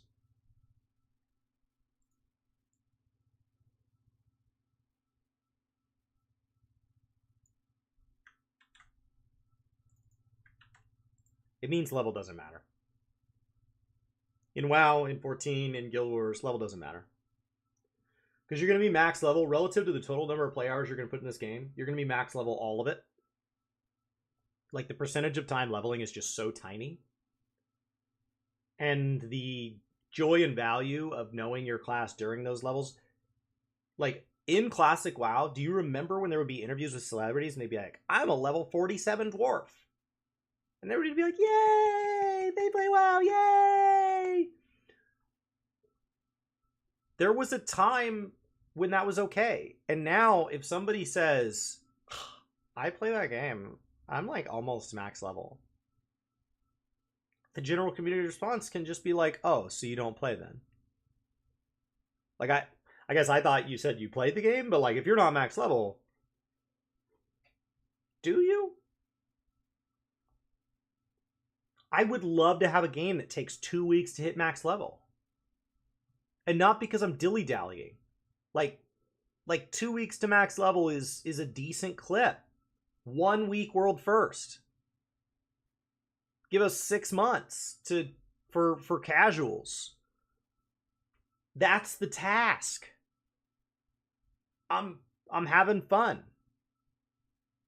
Instead, it's clear the story. We will hand you the experience. If you just clear the story, you could literally take level off the screen. The story is so mandatory to this game, you have to do it. And by the time you do it, you will be max level. So on your UI, just take the experience bar and just delete it. Because it doesn't matter. At all. It doesn't do anything.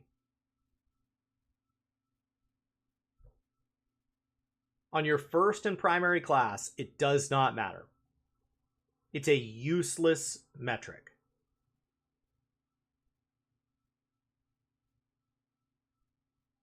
What does it do? And what's it do on second classes? It gates how long until you can actually use them. And I know the experience doesn't matter because they give it to you for everything. I can join PvP on Class A, and once I'm in the battleground, I can swap classes, and the experience granted will go back to the first class. Didn't play them at all. I can turn in my weekly little coupon book, and I can get 1/2 of whatever level I am. Doesn't matter if it's level 12 or level 2 billion. It doesn't matter. I get 1/2 of a level every time I turn in a coupon book on whatever class I hand the coupon book in. I do not have to do content. We sell level boosts. You can just purchase it. Experience does not matter. It doesn't. It doesn't do anything. So, like, there's this whole idea of levels, and all it does is create a broken system where, like, sinking down doesn't feel good. What's that dungeon? Oh, that's a 37% of current skills dungeon. Oh, is 37% fun? No, a lot of classes 37% feels like 37%. Well, what about this dungeon? It's a little better. That's a 62% dungeon. You have 62% of your current rotation. So it feels a little better. Well, when does it feel good? Oh, at 100. It feels really good at 100.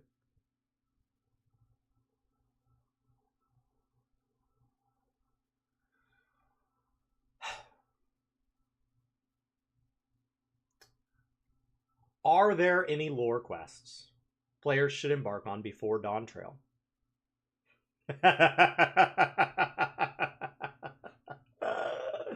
Oh, we get this question every media tour. Is there anything I should clear before the expansion of your game? Like, what do you think is the good stuff? To which the response in Endwalker was something, it's been a couple years, but it was something along the lines of, I mean, definitely clear the main one.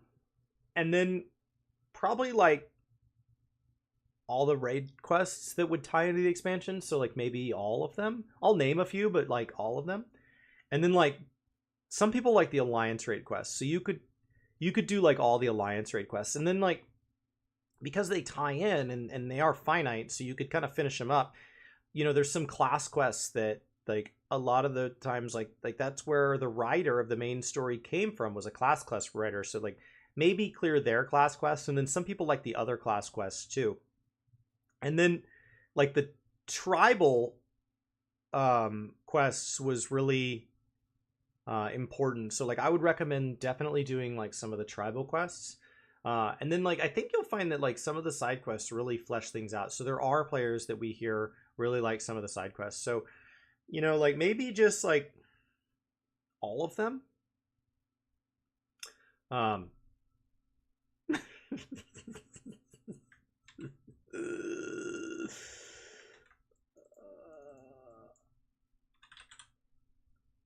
So, are there any is there any of the lore that we should do in our lore-based game? Oh, that's a hard one. But he does recommend trying out the Alliance Raid series. And he notes players might want to see if they can remember all members of the Convocation.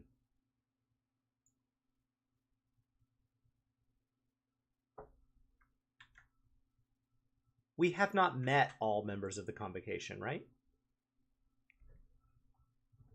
So isn't that a trick question?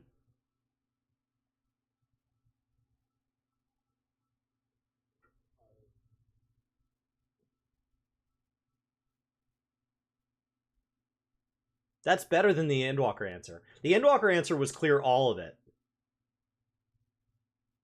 Now he's like, what if you What if you did something that was impossible? I think you should spend the next 3 weeks trying to do the impossible.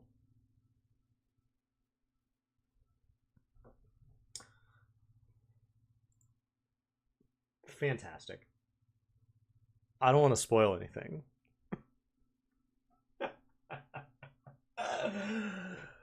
Ugh. All right. What was the inspiration behind Dawn Trail specifically? If you will remember, we have gotten this revealed slowly. So, at first we heard that the game wrapped up in Endwalker. This was the finale. It's why you had to do all the quests prior to doing Endwalker. All of them. Every single one. But now, it's a new dawn. It's a fresh day. It's a fresh start. And we're so tired from all the world saving.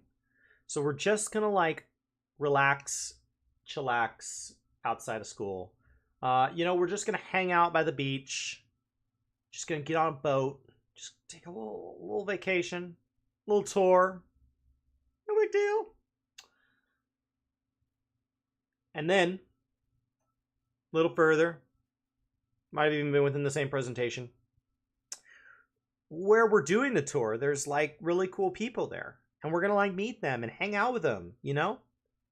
And there's like going to be a little bit of like a power struggle and like maybe like some problems with like a dragon or something and like some big zones. And we may have to split up our party and we may have to battle against allies or something, or we may have to make some really tough choices and we may have to fight some big bads. And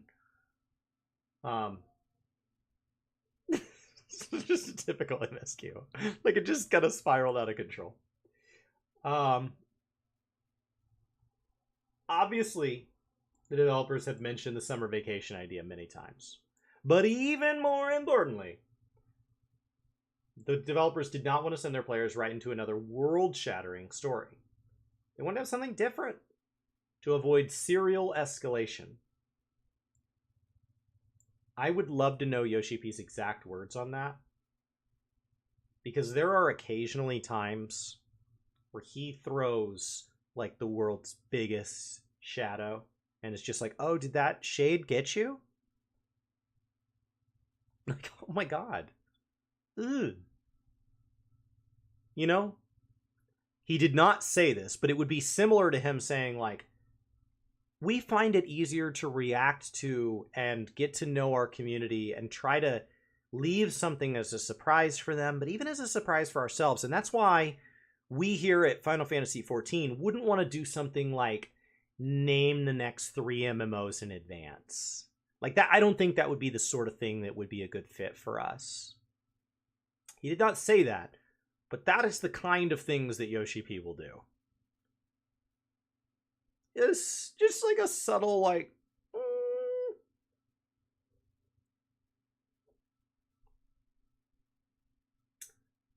That doesn't mean the story won't have serious aspects. It's just that it isn't a straight escalation of prior conflict. Okay. I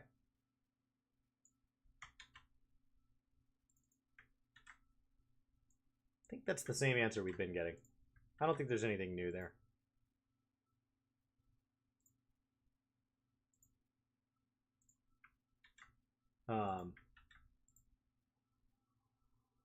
All right.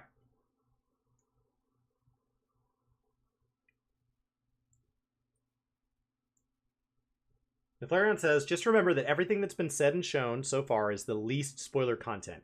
Yes.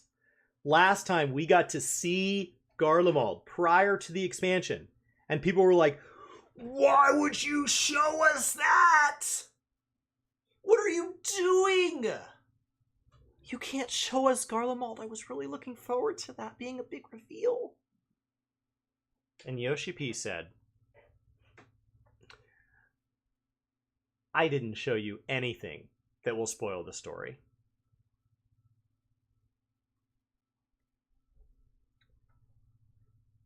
And to screw with us, as Crash noted, they showed us pictures of Elpis. We just didn't know what they were.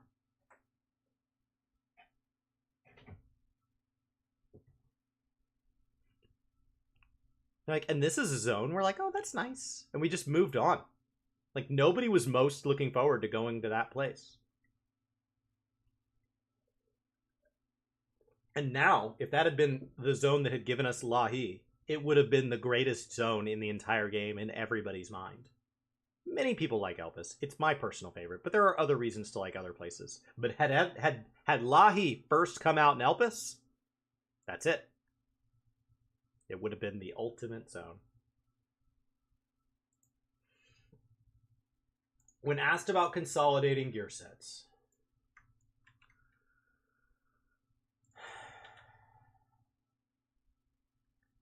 considering that there are currently 3 different sets for melee on top of sets for tanking, ranged, magical, and healing jobs. What do you want? You just want one set of gear?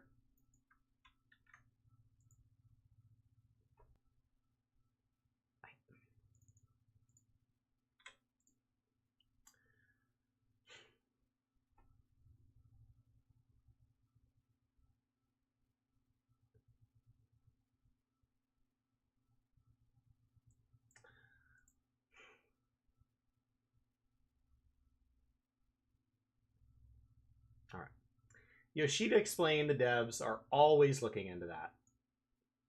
Just as they're looking into whether or not the materia system still works. It doesn't. I mean, it's fine, but also it doesn't. The issue is just that it's important not to make huge changes off the cuff, because even minor changes, like enlarging the target circles for bosses, can have pretty big knock-on effects. So it's not off the table, but at least for this expansion, the goal was more making sure that more jobs use more different gear sets rather than consolidating. Yes. This is fundamental to the game. You cannot change this.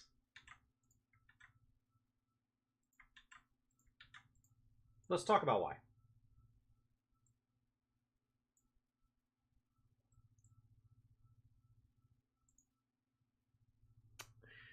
So, it's not up to date, but it'll serve the function. What I have here is a list of dungeons and raids, when they were added, how many players they were for, and the number of bosses in there. And that is because I have the first 614 bosses for Final Fantasy in, and I have the first 316 bosses for World of Warcraft in. But World of Warcraft, I've only done this through 2.0. And Final Fantasy, I've done this through Endwalker. So World of Warcraft is much larger. But I pulled this up because I want to show the color scheme. The color scheme of the different instances are green if that content can still be enjoyed by a new or nostalgic player relatively similar to how it would have been at the time. Not perfect. Syncing systems vary across these games, but it is what it is. World of Warcraft is a game that is willing to mess with gearing every single expansion. They don't always, but if they want to, nothing is off the table. Final Fantasy is a game that has kept its gearing system effectively identical. Now, when we talk about level sync, World of Warcraft added it later, and they do what's called world sync. World sync means that you keep all your skills, and the world comes up to you. So if you're level 10, the world is level 10. When you hit level 11, the world is level 11. There is content that has a cap, so if its cap is level 10, it will not go to 11 with you. It'll work with you 1 through 9, jump to 10. That will be its maximum acquirable difficulty, and then it will not continue beyond that. But World Sync is also what they use when they remaster content, remix it, anything like that. And it's goofy,